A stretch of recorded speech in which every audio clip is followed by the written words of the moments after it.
Hi masters, అందరికీ కూడా ఆత్మీయ ప్రణామాలు. బ్రహ్మాస్ మెడిటేషన్ ఛానల్ కి అందరికీ కూడా స్వాగతం మాస్టర్స్. ముందుగా మనందరి జగద్గురు అయిన బ్రహ్మశ్రీ సుభాష్ పత్రి సార్కి ఈరోజు జన్మదినం సందర్భంగా ప్రత్యేకంగా గురువు గారి యొక్క విశిష్టత అనేది ప్రతి శిష్యుడు తెలుసుకోవాలి.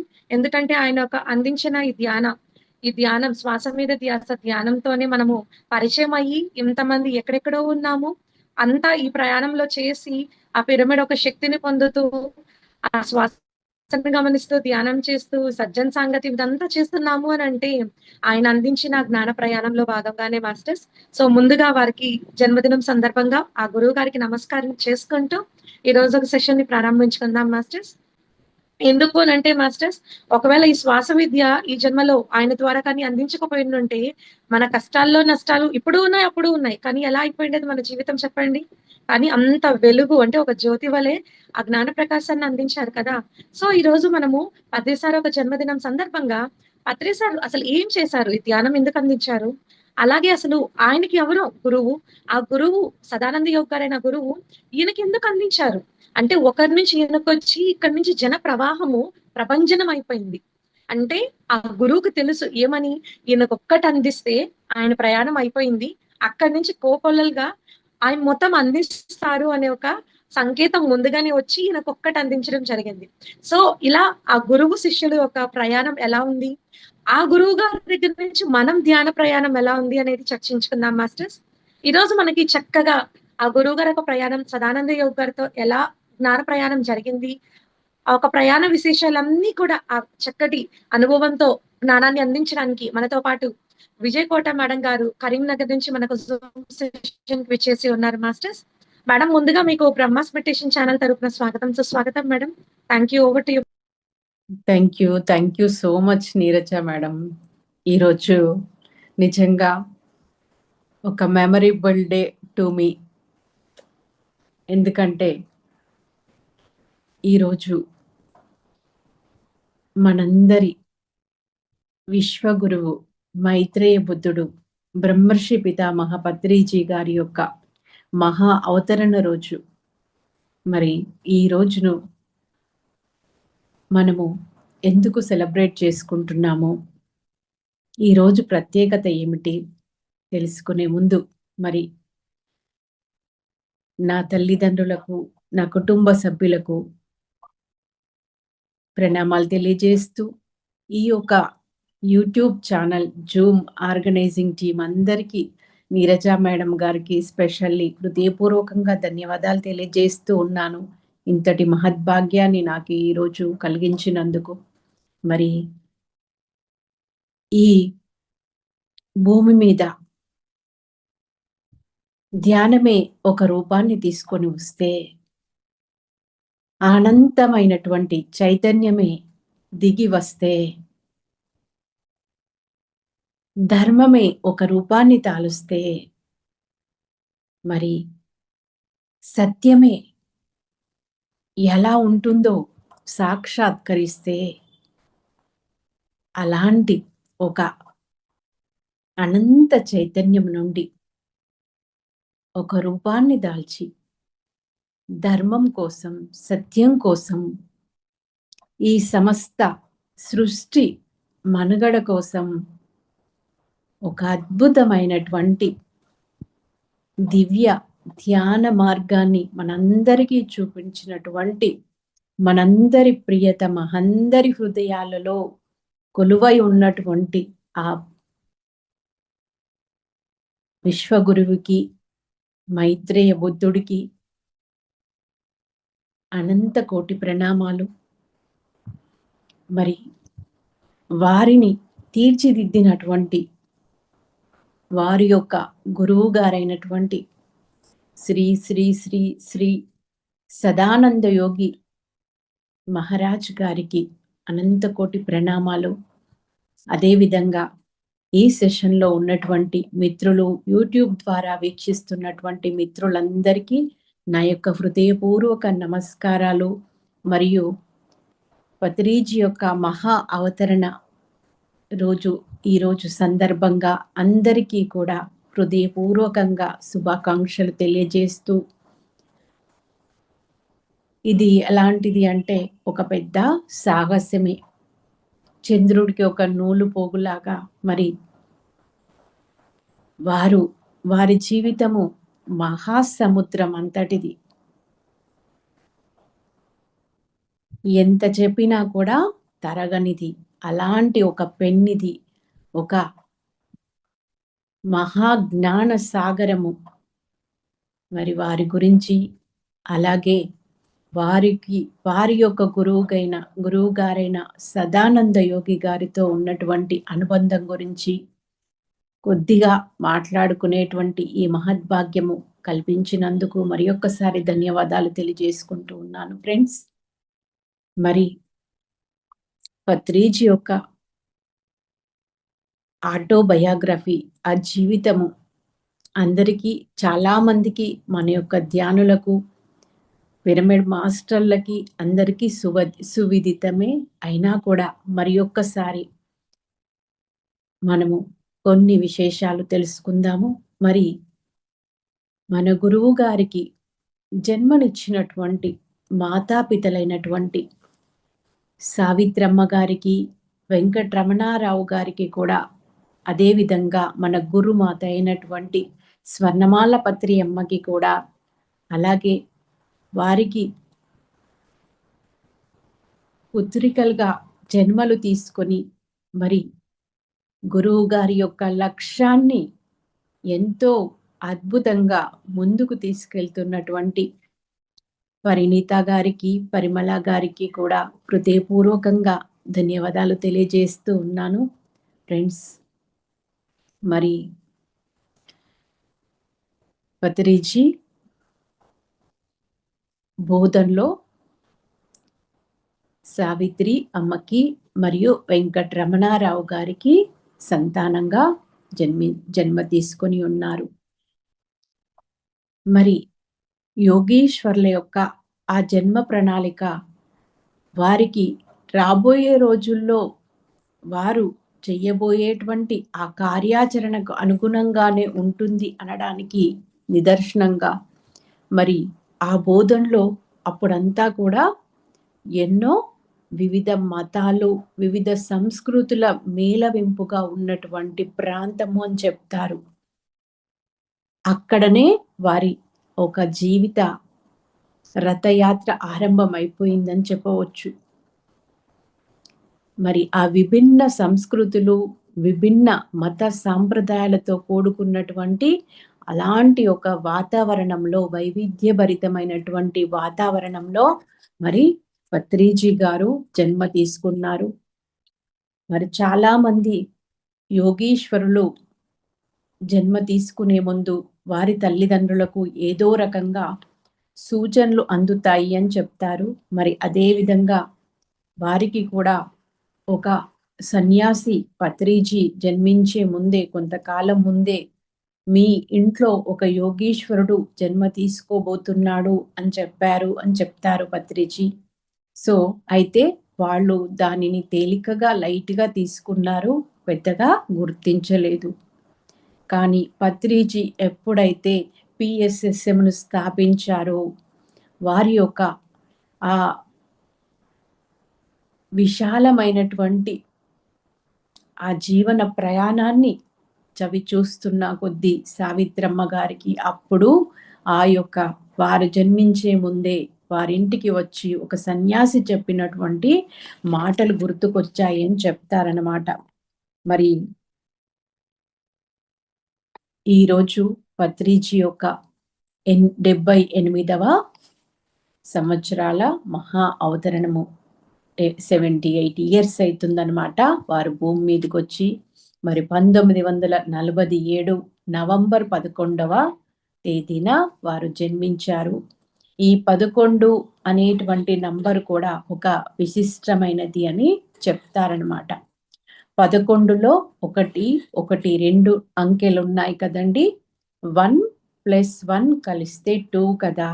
ఈ 2 అనేది చంద్రుడికి సంబంధించిన అంకెగా చెప్తారు. చంద్రుడు మనసుకు అధిపతి అన్నమాట. సో అది కూడా మరి 1947లో భారతదేశానికి స్వాతంత్రం వచ్చింది, మనుషులకు స్వాతంత్రం వచ్చింది. కానీ ఆ మనసులకు అధిపతి అయినటువంటి చంద్రుడి యొక్క ఆ సంఖ్యకు సంబంధం ఉన్నటువంటి ఆ రోజు వారు జన్మ తీసుకొని అందరి యొక్క మనసులకు స్వాతంత్రాన్ని తీసుకురాబోతున్నారు అనేసి ఒక మనకి ఇండికేషన్గా దానిని చూడవచ్చనమాట. మరి సావిత్రమ్మ గారేమో ఆంధ్ర రాష్ట్రంలోని గుంటూరులో జన్మించారు. అదేవిధంగా మరి వాళ్ళ నాన్నగారైనటువంటి రమణారావు గారు గుడివాడలో జన్మించారనమాట. మరి పత్రిజీ బోధన్లో జన్మించారు. వారి తండ్రి గారైనటువంటి వెంకటరమణారావు గారు నిజాం షుగర్స్ లిమిటెడ్లో పనిచేస్తూ మరి బోధన్ శక్కర్ నగర్కు వచ్చారనమాట. సో సావిత్రమ్మ గారి గురించి పత్రిజీ మనకెప్పుడూ చెప్తూ ఉంటారనమాట.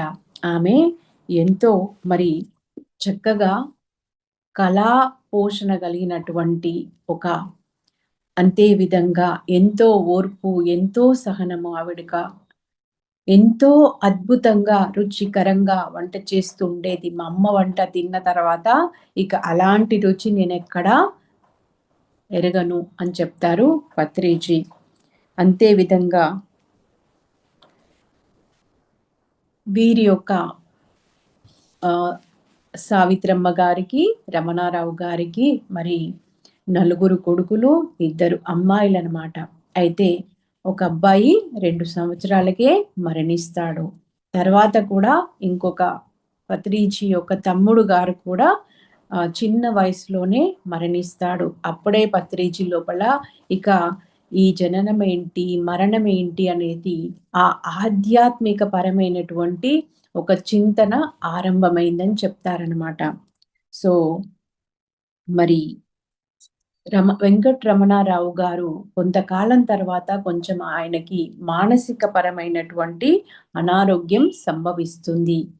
మరి అలాంటి సమయంలో సావిత్రమ్మ గారు ఎంతో ధీరోదాత్తులైన ఆవిడ కుటుంబ బాధ్యతలను స్వీకరించి 2 ఆడపిల్లలు, మిగిలిన 3 మగపిల్లలను, మొత్తం 5 పిల్లలను ఎంతో క్రమశిక్షణతో పెంచారు.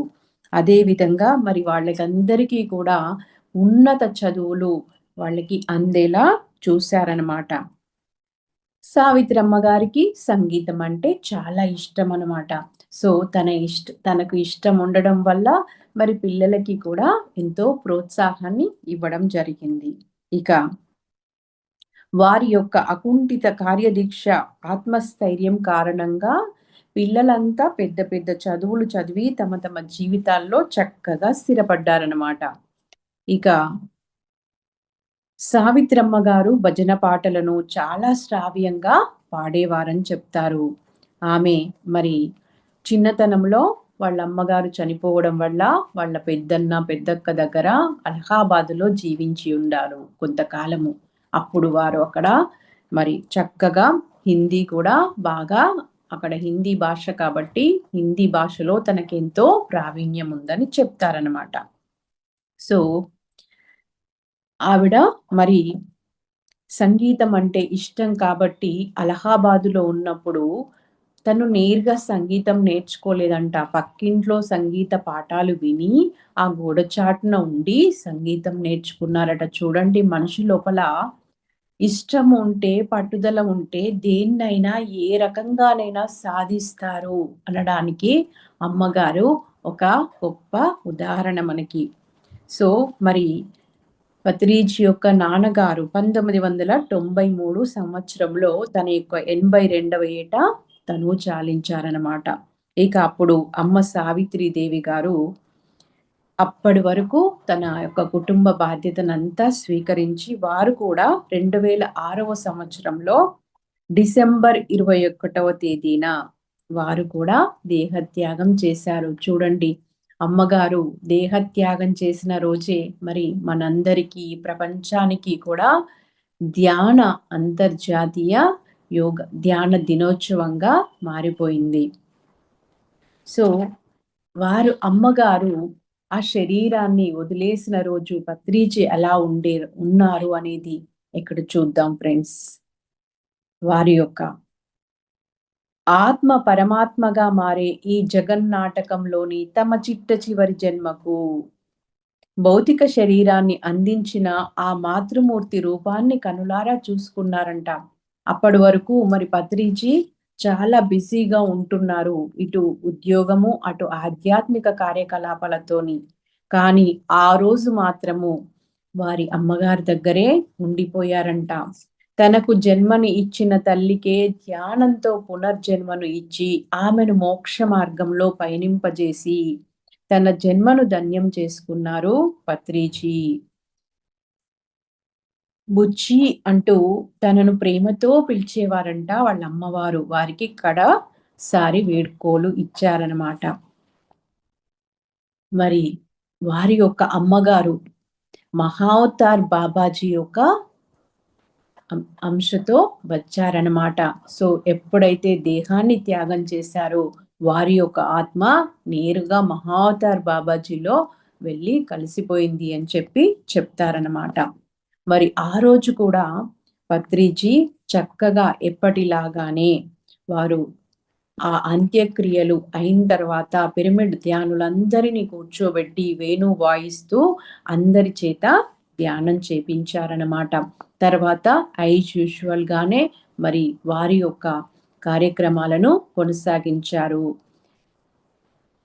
అదేవిధంగా అప్పుడు పత్రిజీ ఆలోచించారంట, మృత్యు అంటే మనం ఈ భౌతిక శరీరాన్ని భూలోకాన్ని వదిలిపెట్టి మరో సూక్ష్మ తలానికి తరలి వెళ్ళిపోయే ఒకానొక లోకాంతర ప్రయాణమే. మనం భౌతికంగా ఎన్నో ప్రయాణాలు చేస్తాం కదా. అదే విధంగా ఈ భౌతిక శరీరాన్ని ఇక్కడ వదిలేసి సూక్ష్మ శరీరంతో ఉన్నత లోకాలకు పై లోకాలకు ప్రయాణం చేయడమే మృత్యువు అని చెప్పి వారు ఆ ఒక తల్లి గారి యొక్క మృత్యువును కళ్ళారా దర్శించిన తర్వాత మరి అందరికీ సందేశం ఇచ్చారనమాట. ఓకే, ఇక తర్వాత అప్పుడే మరి ధ్యాన మహాయజ్ఞాలు స్టార్ట్ అయినాయి అన్నమాట. వాళ్ళ అమ్మగారి దేహత్యాగం తర్వాత షిరిడీలో ధ్యాన మహాయజ్ఞం జరిగింది. వెంటనే అక్కడికి వెళ్ళిపోయి యథావిధిగా ఆ యొక్క యజ్ఞాన్ని కొనసాగించారు పత్రిజీ. అది మరి ఒక యోగీశ్వరుల యొక్క వ్యక్తిగత జీవితం ఎలా ఉంటుంది అనడానికి ఒక తార్కాణం. ఇక మరి స్వర్ణమాల పత్రి అమ్మను వివాహమాడారు. అమ్మ పత్రిజీ యొక్క జన్మదినం సందర్భంగా మరి వారి గురించి చెప్తున్న మాటలు కొద్దిగా తెలుసుకుందామండి. నా కుటుంబం, నా ఇల్లు, నా పిల్లలు అంటూ పత్రిజీ ఆనాడు మమ్మల్నే పట్టుకొని కూర్చుని ఉంటే ఇన్ని లక్షల కుటుంబాలలో సంతోషం నింపగలిగేవారా? అంతే కదండి. వారు గనుక వారి యొక్క ఆ వ్యక్తిగత కుటుంబానికి జీవితానికి పరిమితమైపోయి ఉంటే కనుక మరి చూడండి, ఇప్పుడు భూమి మీద కోటాను కోట్ల మంది జీవితాల్లో వెలుగులు రెండిపోయాయి. అలాంటి ఒక గొప్ప త్యాగమూర్తి వారు. ఇప్పుడు చాలా నేను గర్వంగా ఫీల్ అవుతున్నాను అందరినీ చూసేసి, ఈ కుటుంబాన్ని పిఎస్ఎస్ఎం కుటుంబాన్ని చూసి అని చెప్తున్నారనమాట. మరి 1992 వరకు పత్రిజీ గారు ఉద్యోగ బాధ్యతలు నిర్వర్తించి 92లో వారు రిటైర్ అయ్యారు. వాలంటీర్గా రిటైర్మెంట్ తీసుకున్నారు.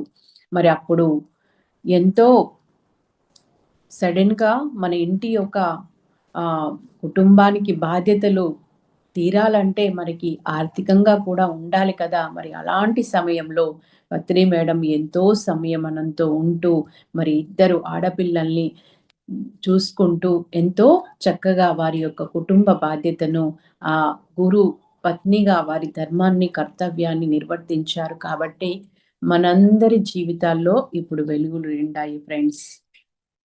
ఇక తర్వాత మరి అటు ఉద్యోగ విరమణ చేసినా కూడా పత్రిజీ ధ్యానం నేర్చుకోవడానికి వచ్చిన వాళ్లకు భోజనం పెట్టి పంపాలి అన్న ఆదేశమంట.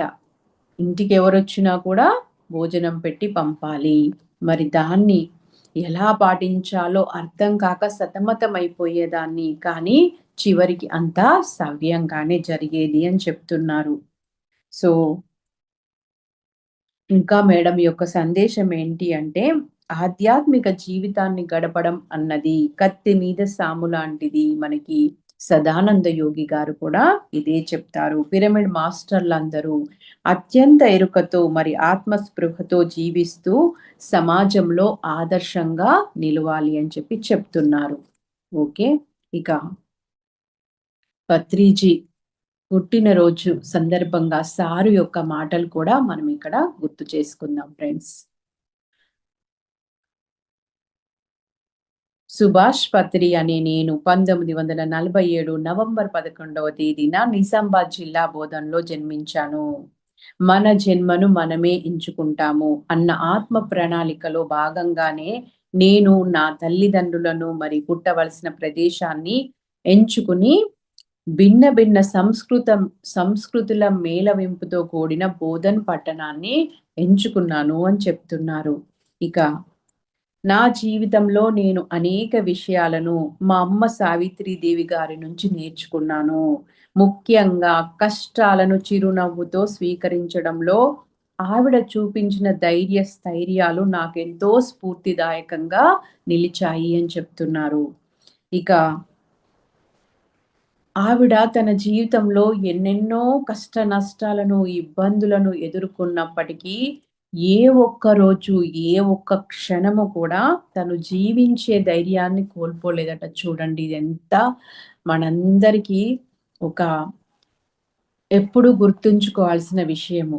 చిన్న చిన్న కష్టానికే మనము ఇదైపోతూ ఉంటాము.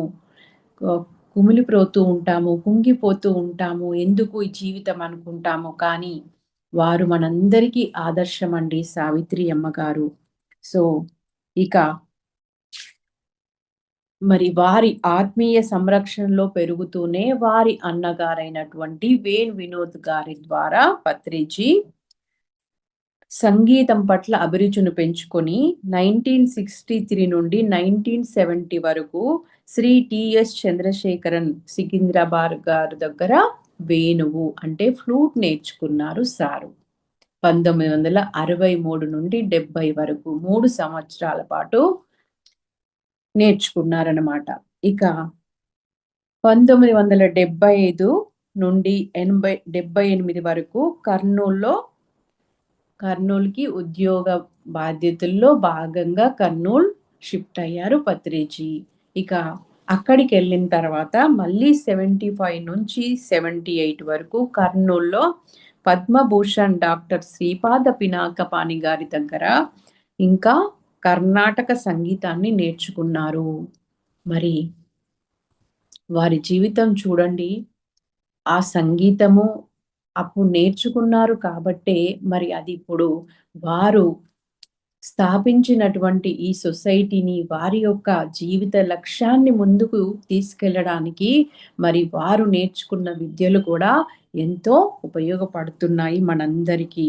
ఇక సార్ యొక్క ప్రాథమిక విద్య, మాధ్యమిక విద్య అంతా కూడా బోధన్‌లో జరిగింది. మరియు ఉన్నత పాఠశాల బీఎస్సీ డిగ్రీ చదువు అంతా కూడా సికింద్రాబాద్‌లో పూర్తి చేసుకున్నారు. 1966-70 వరకు బీఎస్సీ, 1970-74లో ఎంఎస్సీ అగ్రికల్చర్ పూర్తి చేశారన్నమాట. అదే సమయంలో హైదరాబాద్ రాజేంద్ర నగర్‌లో ఇండియన్ కౌన్సిల్ ఆఫ్ అగ్రికల్చర్ రీసెర్చ్‌లో 1 సంవత్సరం పాటు రీసెర్చ్ ఫెలోగా కూడా సార్ పనిచేశారు. ఇక 1970లో 1 సంవత్సరం పాటు ఇన్కమ్ ట్యాక్స్ ఇన్స్‌పెక్టర్‌గా కూడా తెనాలిలో వర్క్ చేశారన్నమాట.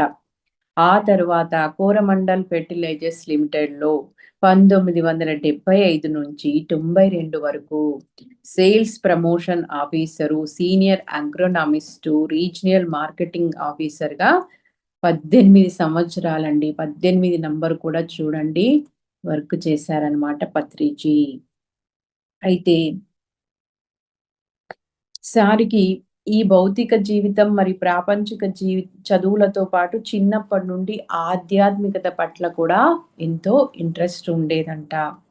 మరి వారు స్వాధ్యాయం ఎప్పుడు స్టార్ట్ చేశారో తెలుసా అండి?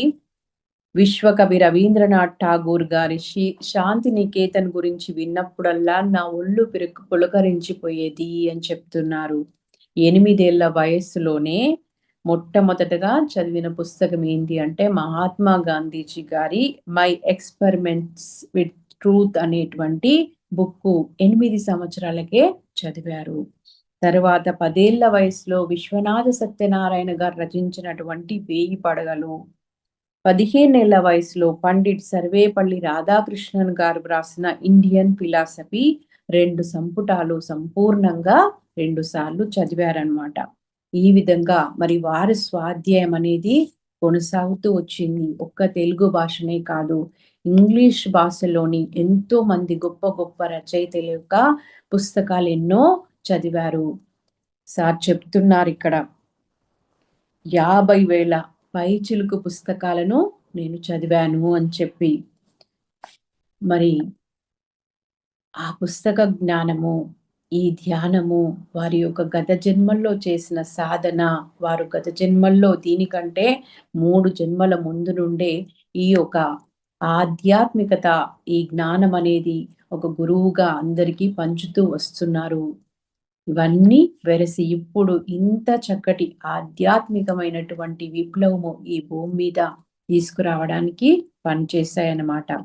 ఇక చదువు ఒక్కటే కాదండి, సార్కి ఆటలు, చదరంగం, తర్వాత సంగీతం ఇవన్నీ చాలా చాలా ఇంట్రెస్ట్ అన్నమాట.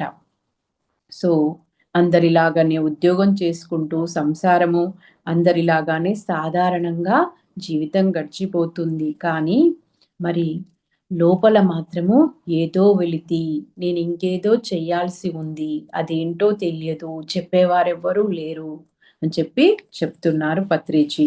ఇక పుస్తకాలు చదివి జ్ఞానయోగి అయినారు, సంగీతం నేర్చుకొని కొద్దిగా నాదయోగినైనాను, తర్వాత మంచి పనులు చేస్తూ అందరికీ స్నేహంతో కూడినటువంటి అపన్నాస్తాన్ని అందిస్తూ చక్కగా మరి కర్మయోగి కూడా తయారయ్యారనమాట.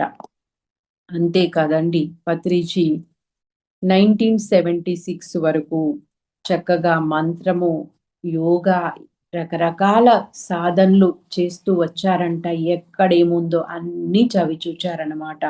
కానీ ఆ లోపల అసంతృప్తి, ఆ వెలితి మాత్రము తొలగలేదు. మరి ఎప్పుడు తొలగింది అంటే అది 1976లో వారి యొక్క కొలీగ్ అయినటువంటి రామచెన్నారెడ్డి గారు ద్వారా ఆనాపానసతి ధ్యానం తెలుసుకొని ఎప్పుడైతే ఆ ధ్యానం మొదలు పెట్టారో అప్పుడు నాలో ఉన్నటువంటి ఆ వెలితి, అసంతృప్తి తొలగిపోయింది అని చెప్తున్నారు. అప్పటి వరకు జీవితం అనే కుర్చీలో ముందుకు వెనుకకు వంగి అటు ఇటు అయోమయంగా ఊగుతున్న వాడిని తర్వాత అదే కుర్చీలో, జీవితం అనే కుర్చీ అండి ఇది, రిలాక్స్డ్గా కాలు మీద కాలు వేసుకుని కూర్చున్నాను. ఇక అప్పటి నుండి ఏదో ఎక్కడో అపసవ్యంగా ఉన్నది అనిపించిందంతా సవ్యంగా కనిపించిందంట. అదే కదండి, మన దృష్టి మారితే సృష్టి మారుతుంది అంటారు కదా. సో మార్పు ఎక్కడ రావాలి? మన లోపల రావాలి, మన అంతరంగంలో మార్పు రావాలి. అంతరంగం మారితే బహి ప్రపంచమో మనకి వేరుగా కనిపిస్తుంది, సవ్యంగా కనిపిస్తుంది అని చెప్పి పత్రిజీ చెప్తున్నారు. ఇక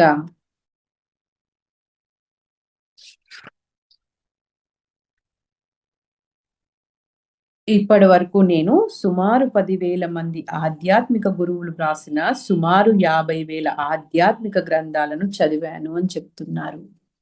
మరి ఇదంతా కూడా మనకెంతో స్ఫూర్తిదాయకమైనటువంటి విషయము.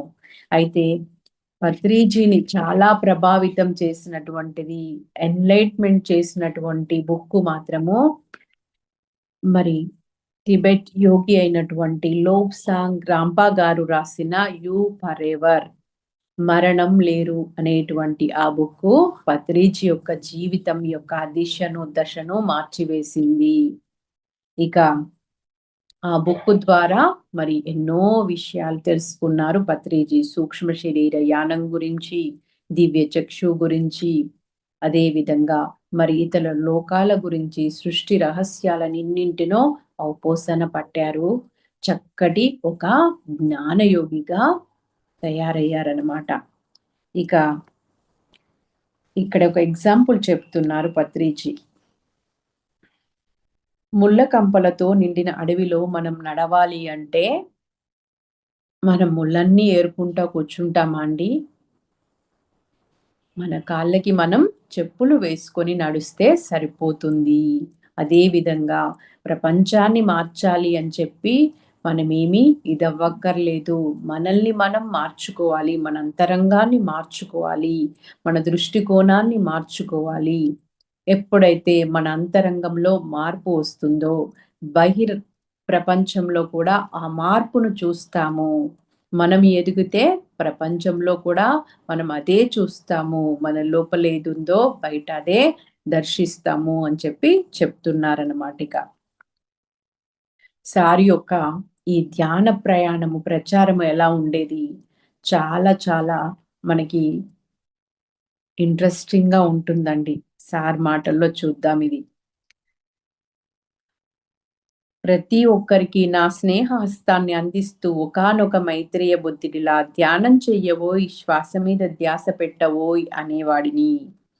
ఎవరైనా స్కూటర్ నేర్చుకోవాలంటే వాళ్ళకి, నీకు నేను స్కూటర్ నడపడం నేర్పిస్తాను, ధ్యానం చెయ్యి అని చెప్పి, ఎవరన్నా గేమ్స్ సార్ ఆడడం కాదు, అందరికీ గేమ్స్ ఆడడం కూడా నేర్పించేవారంట. మరి నువ్వు టెన్నిస్ నేర్పిస్తాను, నువ్వు ఫస్ట్ ధ్యానం చెయ్యి అని చెప్పి అలా ఆటలు ఆడిపిస్తూ వాళ్ళ చేత ధ్యానం చేపించడము. అదేవిధంగా మరి కూరలు అమ్మే వాళ్ళు వస్తారు, కూరగాయలు అమ్మే వాళ్ళు వస్తారు కదా ఇంటికి, వాళ్ళను అక్కడ కూర్చోబెట్టి, ఈ కూరగాయల గంపకి ఎంతమ్మా రేటు అంటే, సార్ 15 రూపాయలంటే, ఆ 15 రూపాయలు నేనే ఇస్తానమ్మా అని చెప్పి ఆ కూరల గంప తీసుకొని ఆవిడకి గంట సేపు ధ్యానం చేపిచ్చేవారంట. మరి అదే విధంగా ఒక్కొక్కసారి బస్ స్టాండ్‌లో టైం ఉందనుకోండి, అప్పుడు ఆ బఠానీలు అట్లా అమ్ముకునే వాళ్ళుంటారు కదా! వాళ్ళను కూడా దీనికి ఎంత రేటు అని చెప్పి, ఇంత అనగానే ఆ డబ్బులన్నీ సారిచ్చేసి వాళ్ళను కూర్చోబెట్టి కూడా ధ్యానం నేర్పించారంట. చూడండి వారికి ఎంత తపన ఉంది. మరి ఏ రకంగా వారు మొదలుపెట్టారు వారి యొక్క ప్రయాణాన్ని మనము అర్థం చేసుకుంటే నిజంగా ఎంతో ఆశ్చర్యం వేస్తుంది. ఇక తర్వాతది మన గురువుగారైనటువంటి ఒక సదానంద యోగి గారి గురించి చెప్తున్నారనమాట. సదానంద యోగి గారు ఎవరు? మరి వారి గురించి బ్రీఫ్‌గా ఇంట్రడక్షన్ చెప్పుకుందామండి. సదానంద యోగి గారు అరేబియాలో వారు జన్మించారు. వారు 5, 6 సంవత్సరాల వయసున్నప్పుడు ఒక సూఫీ మాస్టర్ అటునుండి వెళ్తూ నాతో వస్తావా అని అడిగారంట.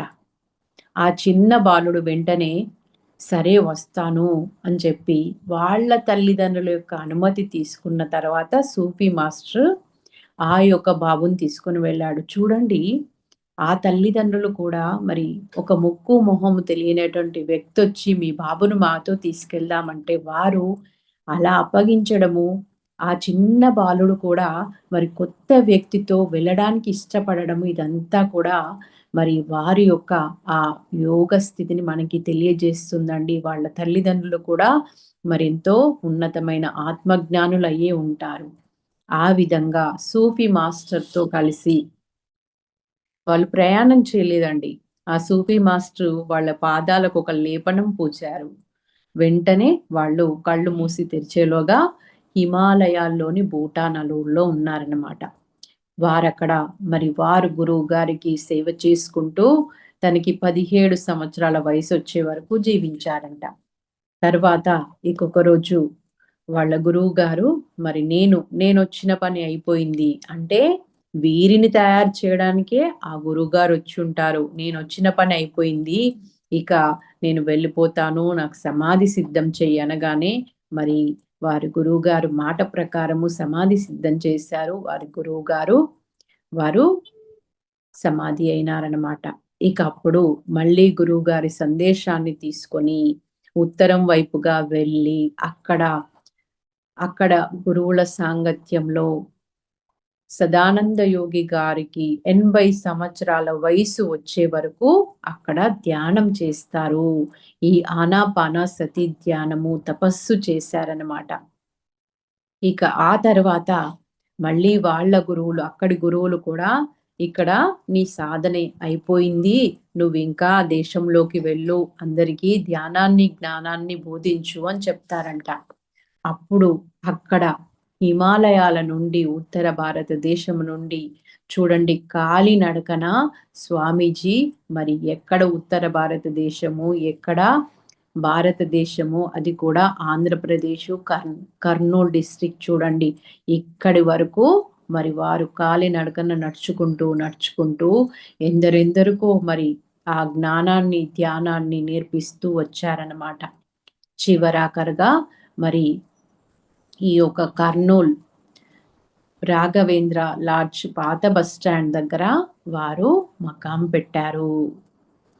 అయితే ఇక్కడ పత్రిజీ 1975లోనే కర్నూలు వెళ్ళారు. అదేవిధంగా స్వామీజీ కూడా అప్పుడే కర్నూలు వచ్చారు. కానీ గురు శిష్యులు ఇద్దరూ కూడా 1981 వరకు కలుసుకోలేదు. ఒకే ప్రాంతంలో ఉండి కూడా. దానికి సదానంద యోగి గారు ఏం చెప్తారంటే, శిష్యుడు సిద్ధంగా లేనంత వరకు గురువు చెంత చేరలేరు అని చెప్తారు. మరి మనం కూడా అంతే కదండి. సార్ ఎప్పుడైతే ఎన్లైటన్మెంట్ పొందారో అప్పుడు తన విజన్ అంతా చూసుకున్నారు. ఎవరెవరు ఉన్నారు, కానీ అందరం ఒకేసారి వచ్చామా? మన టైం వచ్చినప్పుడు మనల్ని దగ్గరికి తీసుకుంటూ వచ్చారు. ఇక వారు పత్రిజీ కోసము 6 సంవత్సరాలు వెయిట్ చేశారు. 1981 జనవరి 1 రోజు మరి పత్రిజీ, రామచెన్నారెడ్డి గారు, వెంకటరమణ అని ముగ్గురు మిత్రులు కలిసి ఆ ఒక స్వామీజీని కలవడం జరిగింది. మరి అప్పటికే స్వామీజీని ఎంతో మంది భౌతికపరమైన లౌకికమైన కోరికలతో విసిగిస్తూ ఉన్నారేమో. వీళ్ళను చూడగానే స్వామీజీ ఇక్కడ బ్రహ్మ జ్ఞానం తప్ప ఏమీ దొరకదు అన్నారంట. వాళ్ళకు కావాల్సింది అదే కదా స్వామీజీ, మాకు అదే కావాలి అన్నారంట వాళ్ళు. సరే అని చెప్పి వాళ్ళను కూర్చోబెట్టుకొని వారికి అరబిక్, తెలుగు, హిందీ, ఉర్దూ ఇవన్నీ వచ్చనమాట భాషలు. అరబిక్ భాషలో చాలా అద్భుతంగా మరి నయాగరా జలపాతం లాగా ఉంటాయి వారి నోటి నుండి వెలువడేటువంటి ఆ సూక్తులు, ఆ మాటలు, ఆ జ్ఞానం అని చెప్తారు పత్రిజీ. అలా అలవోకగా చెప్తూనే ఉంటారంట. సో మరి వారికి వారు చుట్ట కాలుస్తూ చాయ్ తాగుతూ ఇలా చెప్తూ ఉంటారనమాట. మళ్ళీ నెక్స్ట్ డే రమ్మన్నారు వాళ్ళని. నెక్స్ట్ డే 4:30 కల్లా మళ్ళా వీళ్ళు వెళ్ళారు. ఇక ఆ రోజు నుండి అప్పటి వరకు పత్రిజీ ఒక క్లబ్లో తను ప్రెసిడెంట్గా ఉండి అక్కడ టైం పాస్ చేసేవాళ్ళంట. కానీ ఎప్పుడైతే సదానంద యోగి గారిని కలిసిండ్రో ఇక అవన్నీ వ్యాపకాలన్నీ బంద్ అయిపోయినాయంట. కంప్లీట్గా 2.5 సంవత్సరాలు 81 నుండి 83 వరకు వారు ఇటు ఉద్యోగం చూసుకుంటూ మళ్ళీ మిగతా టైం అంతా కూడా ఆ ఒక సదానంద యోగి గారితో వారు స్పెండ్ చేస్తూ వారి నుండి మరి వారు తపస్సు చేసినటువంటి ఎంతో జ్ఞానాన్ని మళ్ళీ రామచెన్నారెడ్డి గారి ద్వారా సారు ధ్యానం తెలుసుకున్నారు. కానీ మళ్ళీ గురుముఖతః వారు అక్కడ కూర్చొని మళ్ళీ ఆనాపానసతి ధ్యానాన్ని మొదలుపెట్టిన తర్వాత ఇక పత్రిజీ చాలా ఒక ఉన్నతమైనటువంటి పరిపూర్ణమైనటువంటి ఆ వ్యక్తిత్వంగా వారు రూపొందారనమాట. సో మరి సదానంద యోగి గారి యొక్క కొన్ని సూక్తులు చూద్దామండి. ఇక్కడ బ్రహ్మ జ్ఞానం తప్ప ఏమీ దొరకదు అని చెప్పారు ఫస్ట్. ఇక వాళ్ళు వెళ్ళగానే కూర్చోండి, శ్వాస మీద ధ్యాస పెట్టండి, ఆధ్యాత్మిక అహంకారం ఉంటే 0 నుండి మొదలుపెట్టాలి అని చెప్తున్నారు మళ్ళీ. సో, మరి ధ్యానం చేస్తూ శక్తిని పెంచుకోవడము, పుస్తకాలు చదువుతూ జ్ఞానాన్ని పెంచుకోవడము, సత్యన సాంగత్యం చేస్తూ అనుభవ జ్ఞానాన్ని పొందడమే కాదండి. మన యొక్క స్థితి కూడా మనం చూసుకోవాలి. అదే ఇక్కడ స్వామీజీ చెప్తున్నారు. ఎప్పుడూ కూడా వినయంతో ఉండాలి, నిరహంకారంతో ఉండాలి, స్వార్థంగా ఉండకూడదు. సో, గురువు శిష్యులను ఎప్పుడూ వదిలివేయరు. శిష్యులే గురువులని వదిలేసి వెళ్తూ ఉంటారు అని చెప్తున్నారు. అన్ని గ్రంథాల సారం ఒక్కటే అన్న జ్ఞానంతో ఎవరైతే ధ్యాన ప్రచారం చేస్తారో వారే బ్రహ్మజ్ఞానులవుతారు. అన్ని గ్రంథాల సారం ఒక్కటే.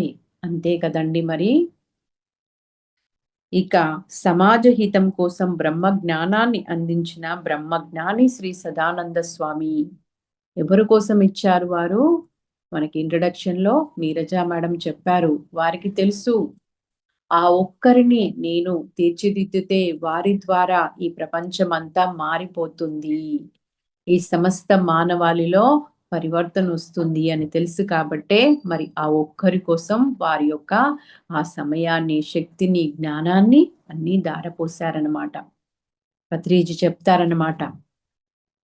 ఈ పిఎస్ఎస్ఎంకి ఆది గురువు, మూలకర్త స్వామీజీ సదానంద యోగి గారు అని చెప్పి, పునాది వారు, వెన్నెముక వారు అని చెప్తారు. ఎందుకంటే వారు అక్కడ కర్నూల్‌లో ఎవరూ తెలియరు. వారు ఆ విధంగా 6 సంవత్సరాల వరకు మరి నిగూఢంగా అక్కడ వెయిట్ చేయాల్సిన అవసరం లేదు. కానీ వారికి తెలుసు వారి యొక్క జన్మ ప్రణాళిక. పత్రిజీ గురించి, పిఎస్ఎస్ఎం గురించి వారికంతా తెలుసు కాబట్టే పత్రిజీ కోసం వెయిట్ చేస్తూ ఉండి, మరి ఆ ఒక పిఎస్ఎస్ఎం అనే దానికి బీజం, మూలం అంతా కూడా సదానంద యోగి గారు. మనమందరము వారి పట్ల ఎప్పుడూ కృతజ్ఞతతో ఉండాలనమాట. ఇక వారి యొక్క గొప్ప కొటేషన్ పత్రిజీ మనకెప్పుడూ చెప్తారు. లేనిది కోరరాదు, ఉన్నది కాదనరాదు, వస్తుంటే వస్తుందని సంబరపడరాదు. పోతుంటే అయ్యో పోతుందని బాధపడరాదు.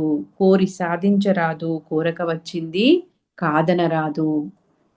మనము ఎప్పుడూ కూడా మరి లేని దానిని కోరొద్దు అని చెప్తున్నారు. అంటే సహజంగానే మనం చెయ్యవలసింది చేస్తే పొందవలసింది పొందుతాము అని ఇక్కడ చెప్తున్నారు. ఎప్పుడూ కూడా లేని దాన్ని కోరకండి. ఇక డూ ఆర్ డై అనేవారు పత్రిజీ. సదానంద యోగి గారు అనేవారు మనకు చెప్పేవారు పత్రిజీ. డూ ఆర్ డై అంటే ఇక్కడ చేస్తావా చస్తావా అని కాకుండా చెయ్యవలసింది చేసే తీరాలి. ఈ తనువు ఉన్నప్పుడే మనము ఏ పని కోసం వచ్చినమో, ఏ లక్ష్యం కోసం వచ్చినమో దాన్ని తప్పక నెరవేర్చి తీరవలసిందే. చెయ్యకపోతే ఇక మనము శరీరంలో ఉండి కూడా మనం ఏ విధమైనటువంటి ప్రయోజనం లేనట్టే కదండీ దానికి. జీవితాన్ని వృధా చేసుకున్నట్టే కదా! చేయాల్సిన పని చేయకపోతే మళ్ళీ ఇంకొక జీవితాన్ని తీసుకోవాల్సి ఉంటుంది ఆ పని కోసమై. అందుకోసమే మరి జీవించి ఉన్న మరణంతో సమానమది. ఏ పని చేయకపోతే చేయాల్సింది. అదే చెప్తారు ఇక్కడ స్వామీజీ. ఇక మాంసపిండాన్ని మంత్రపిండం చేయవోయ్ అంటారు సుభాష్ అని చెప్పేవారు. సో మాంసపిండము అంటే రక్త మాంసాలతో కూడినటువంటి ఈ ఒక శరీరాన్ని, మంత్రపిండము అంటే మరి ఆ కర్మలన్నీ, గత జన్మ సంస్కారాలన్నీ ధ్యాన సాధన చేసి వాటినన్నింటినీ దగ్ధం చేసుకొని ఒక వజ్రకాయంలాగా, ఒక కాంతి దేహంలాగా, స్ఫటికంలాగా తయారవ్వు అని అర్థం. ఇక ఒక చక్కటి పద్యం చెప్పేవారు వారు. అన్నములారగించినను అంబర భూషణాది దాల్చినను కన్యతోడి కూడినను కన్న తనూజను ముద్దు చేసినను సకల బంధు నాప్తులను దాపు చేర్చి నటించినను ఏ న్యూనమూ లేదు బ్రహ్మవేత్తలకిలన్.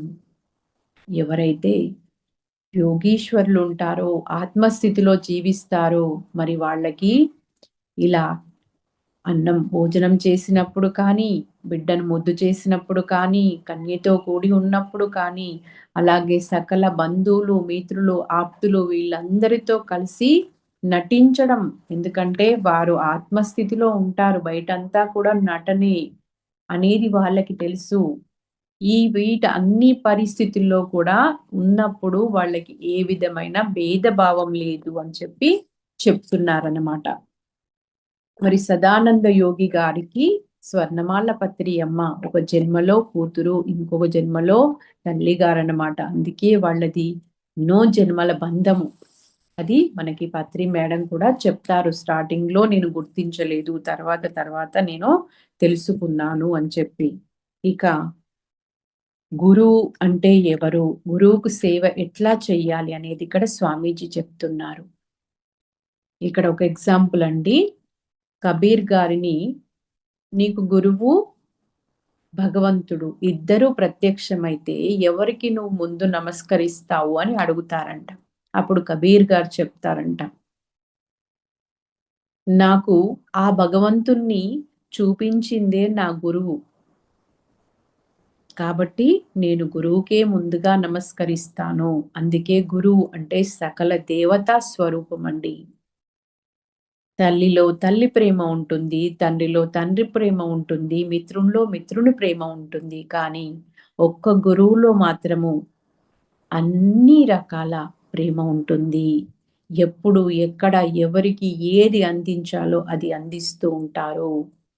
గురువు అంటే బరువైన వారు, జ్ఞానంతో బరువైన వారు. మరి మన గురువు ఏం చేశారు? అందరినీ తనంతటి వారుగా తయారు చేయడానికి వారు ఎంతో కృషి చేశారు.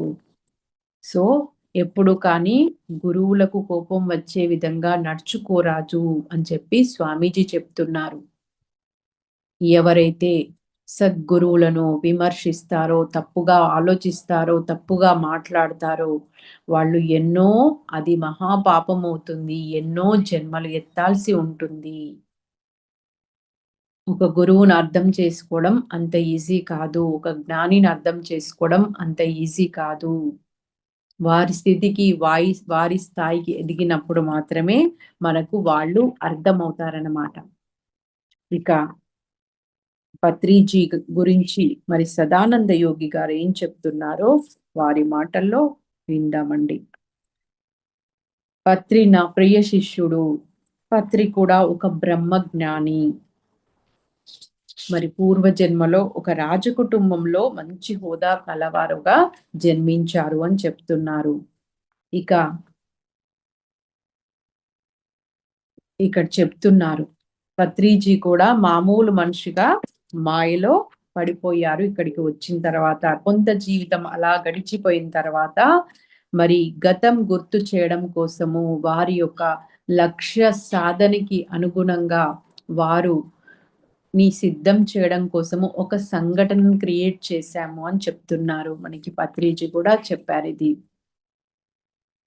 1979లో పత్రిజీ గారు అప్పుడు కోరమండల్ ఫెర్టిలైజర్స్ లో పనిచేస్తున్నారు కాబట్టి వారి యొక్క కంపెనీ వ్యాన్ లో ఒక ఊరు వెళ్తుంటే ఒక ప్రమాదం జరిగిందనమాట. అప్పుడు ఆ వ్యాన్ 2-3 పల్టీలు కొట్టి ఉంది. కానీ అందులో ఉన్న వాళ్ళు ఎవ్వరికీ కూడా ఏ విధమైన దెబ్బలు తగలలేదు అని చెప్తారు. దానికి సార్ ఏం చెప్తారంటే, ఇది నా గురువు గారైన సదానంద యోగి గారు అక్కడ నా లోపల ఒక మార్పు జరగాలి కాబట్టి ఈ సంఘటన క్రియేట్ చేసి మమ్మల్ని అందరినీ సేవ్ చేశారు అని చెప్తారు. ఏం జరిగిందో తెలుసా అండి? ఆ రోజు ఏ ఒక ఆత్మ అయితే సావిత్రి అమ్మ రమణరావు దంపతులకు బిడ్డగా ఆ శరీరంలోకి వచ్చిందో ఆ ఆత్మ ఆ శరీరంలో నుండి వెళ్ళిపోవడము, మరి ఇంకొక ఉన్నతాత్మ పత్రిజీ యొక్క శరీరంలోకి రావడము జరిగింది. వాకిన్ అంటారు. ఎప్పుడైతే ఒక హయ్యర్ సోల్ వాకిన్ అయిందో పత్రిజీలోకి, అప్పటి నుండి వారి యొక్క మొత్తం నడవడిక కావచ్చు, వారి యొక్క జీవన విధానం కావచ్చు, వారి యొక్క జన్మ ప్రణాళిక చాలా చక్కగా మరి అప్పటి నుండి అద్భుతంగా చక్కటి ప్లానింగ్స్‌తో ముందుకెళ్ళడం జరిగింది. ఇది మరి సారు చెప్పి ఉన్నారు మనకి కూడా ఎన్నో సార్లు. ఇక పత్రిజీ గురించి ఇంకా ఏం చెప్తున్నారంటే సారు, పత్రి సత్యలోకము నుండి వచ్చారు. నేను శరీరం వదిలే సమయంలో పత్రికి శ్వాస మీద ధ్యాస, ధ్యానాన్ని ప్రపంచానికి అంతటికి అందజేయమని చెప్పాను అని చెప్పి చెప్తున్నారన్నమాట. మరి సారు 1990లో 91లో వారికి కర్నూలులో మరి మొట్టమొదటి పిరమిడ్ నిర్మాణము జరిగింది. సో అప్పటి నుండి మరి వారి యొక్క ప్రయాణం ఎలా ఉండిందో మనందరికీ తెలుసు. ఒక్కసారి గుర్తు చేసుకుందాము. వారు పొద్దున్న లేవగానే ఒక కప్పు కాఫీ తాగిన తర్వాత వారు ప్రయాణం మొదలయ్యేదంట. పొద్దున ఒక చోట, మధ్యాహ్నం ఒక చోట, రాత్రి ఒక చోట, పొద్దంతా ప్రయాణం చేస్తూ మరి అదే విధంగా ధ్యాన ప్రచారం చేస్తూ, పిరమిడ్లను ఇనాగ్రేషన్ చేస్తూ, ప్రయాణం చేస్తూ, మళ్ళీ రాత్రి ఎక్కడో ఒక దగ్గర స్టే చేసినప్పుడు అక్కడ ఉంటే ధ్యానం క్లాసు, లేదంటే మరి ఇటు ధ్యాన జగత్తు, అదే విధంగా స్పిరిచువల్ ఇండియా మ్యాగజైన్లు వాళ్ళు కరెక్షన్ చేస్తూ, అటు పొద్దంతా రాత్రంతా కూడా వారు ఎప్పుడు పడుకుంటారో, ఎప్పుడు రెస్ట్ తీసుకుంటారో తెలియదు. అలా నిరంతరం వారి యొక్క ప్రయాణం సాగుతూనే వచ్చింది. ఈ భూమి మీద వారు తిరిగినంతగా ఎవ్వరూ తిరిగి ఉండరండి. ఎన్నో ఊర్లు, ఎన్నో రాష్ట్రాలు, ఎన్నో దేశాలు వారు తిరుగుతూనే వచ్చారు. సార్ చెప్తున్నారు ఒక దగ్గర 2 కోట్ల మందికి సారు ప్రత్యక్షంగా ధ్యానాన్ని అందించారటండి. ధ్యానాన్ని నేర్పించారంట. మరి మనకు తెలుసు వేలాది మంది పిరమిడ్ మాస్టర్ల ఇండ్లకి సారు వచ్చేవారు. అదే విధంగా చక్కగా ఒక తల్లిలాగా వారే వంట చేసి అందరికీ పెట్టిన తర్వాత మాత్రమే వారు భుజించేవారు. ఎవరుంటారండి, ఎక్కడుంటారండి ఇలాంటి ఒక గురువులు? మామూలుగా గురువులంటే మరి వారికి ఒక ప్రత్యేక వేషధారణ ఉంటుంది. శిష్యులకి వారికి మధ్య భౌతికపరమైనటువంటి ఆ డిస్టెన్స్ మెయింటైన్ చేసేవారు. వారు గురువు అనే దాన్ని పూర్తిగా మరి తీసివేసి మనలో ఒకరుగా మనతో కలిసిపోయి నిరాడంబరంగా ఎంతో సాదాసీదాగా వారు జీవిస్తూ వచ్చారు. పత్రి మేడం చెప్తారు, మనం ఎంత ఎత్తుకు ఎదిగినా కూడా వారు ఆకాశంలాగా ఇంకా పైనే ఉంటారు. ఎప్పుడు కూడా వారిని అందుకోవడం మన తరం కాదు, మన వల్ల కాదు అని చెప్తారు.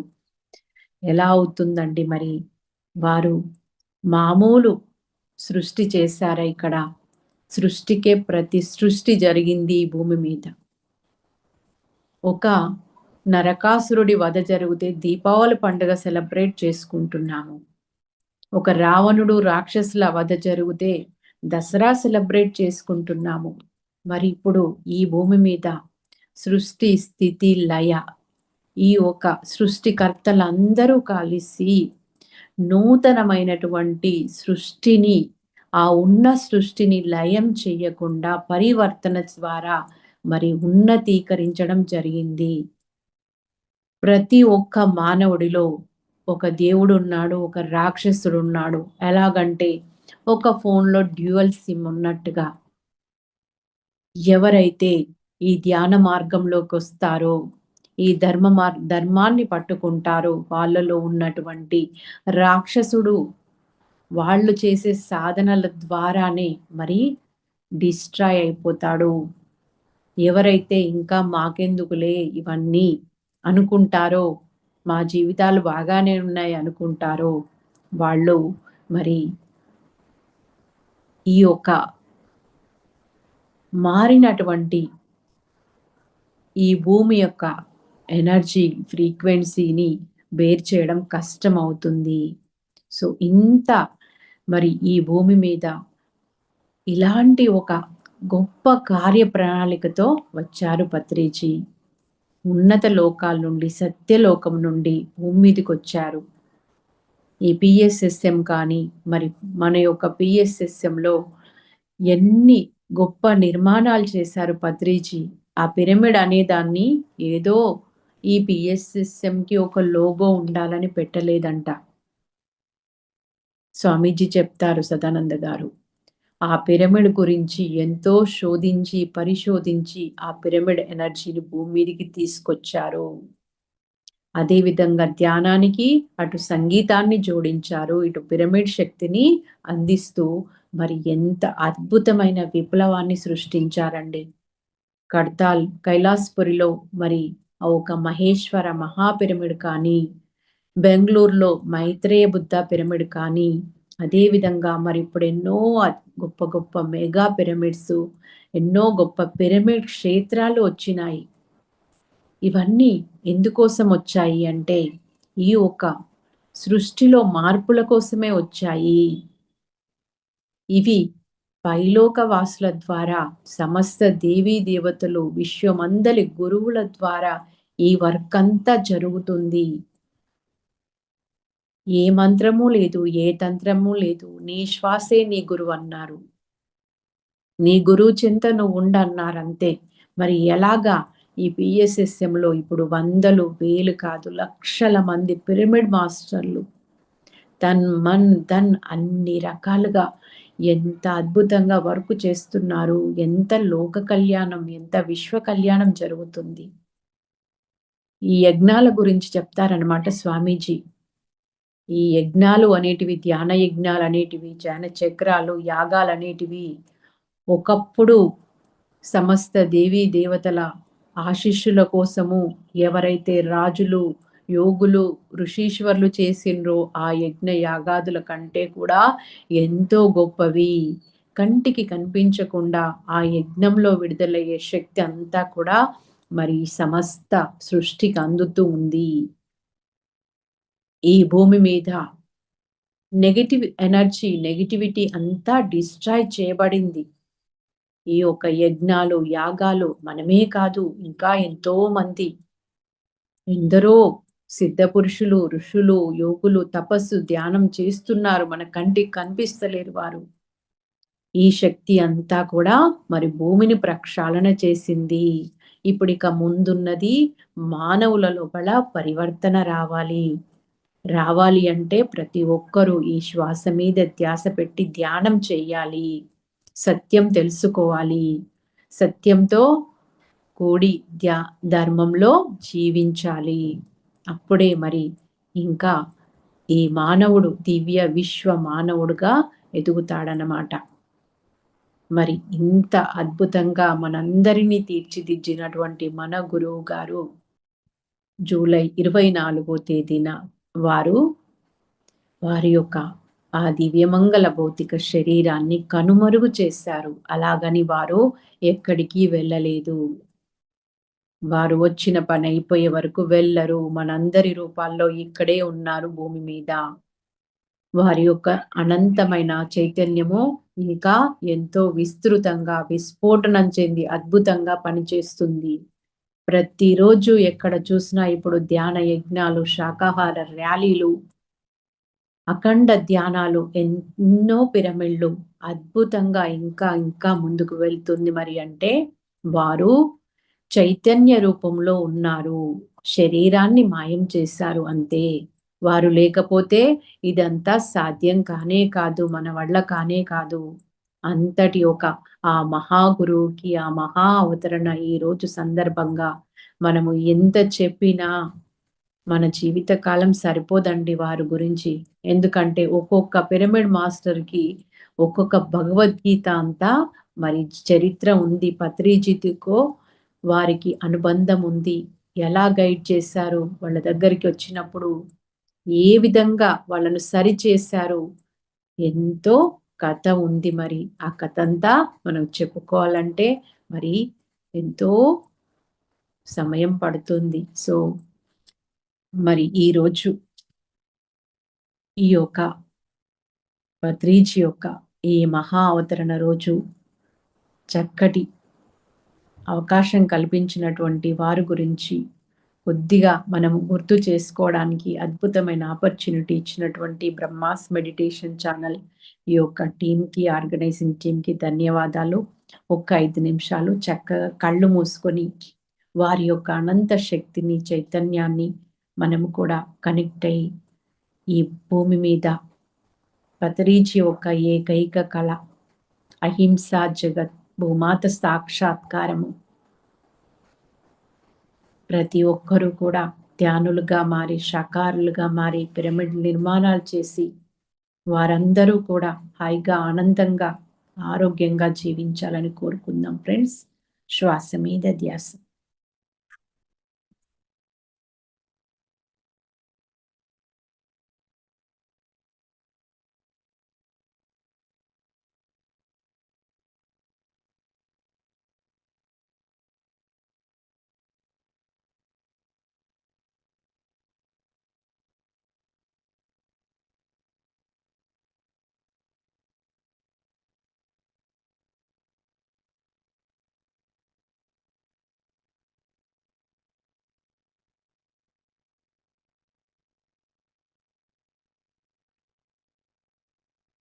ఇప్పటి వరకు శాకాహారం గురించి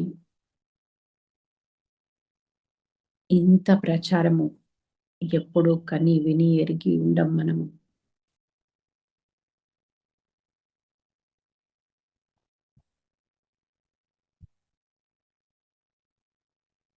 వారు సత్యాన్ని ఎంతో సాహసంతో, ధైర్యంతో కుండ బద్దలు కొట్టినట్లు చెప్తూ వచ్చారు.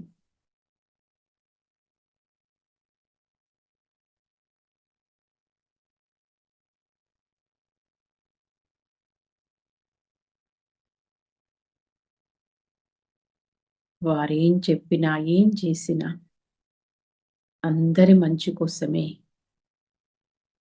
వారికి ఆ రైట్ ఉంది.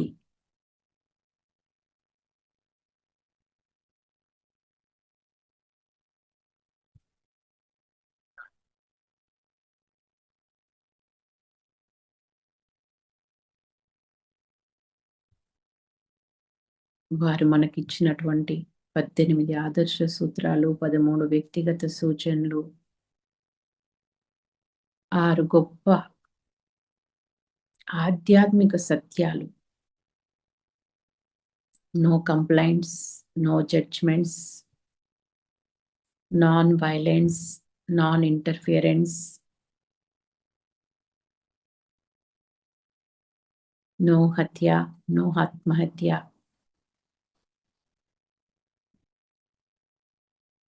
వీటిని అందరము గుర్తుపెట్టుకుందాం ఫ్రెండ్స్.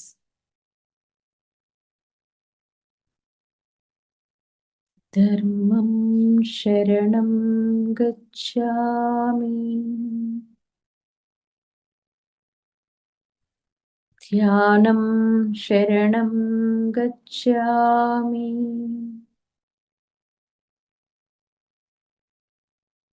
సత్యం శరణం గచ్ఛామి,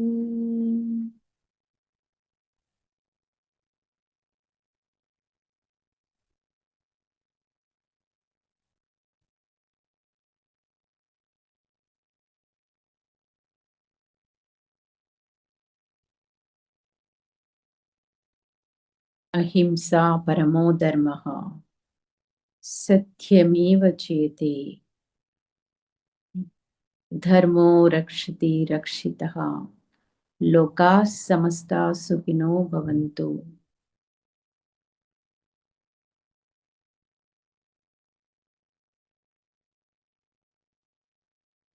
మనం ధర్మంలో ఉంటే మన ధర్మమే మనకి రక్షణ కలిగిస్తుంది.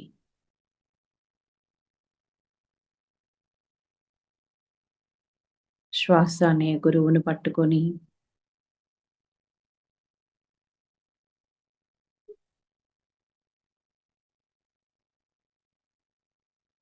జ్ఞానాన్ని పొందుతూ సత్యాన్ని తెలుసుకొని ధర్మంతో కూడి జీవితం ఫ్రెండ్స్. ఆఖరి 2 నిమిషాలు.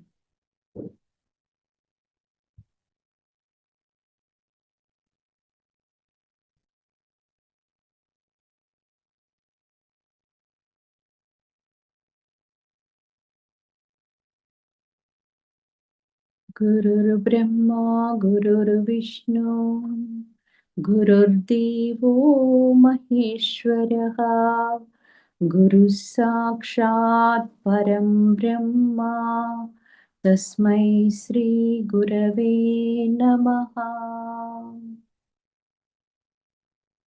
జై హో పత్రిజీ, జై జై హో పత్రిజీ, జై హో సదానంద యోగి గారు, జై జై హో సదానంద యోగి గారు.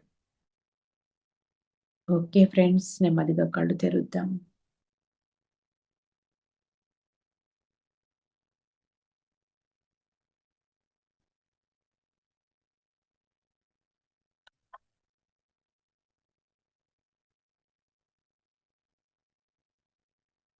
థ్యాంక్ యూ అందరికీ. పత్రిజీకి, సదానంద యోగి గురువు గారికి అనంత కోటి ప్రణామాలతో.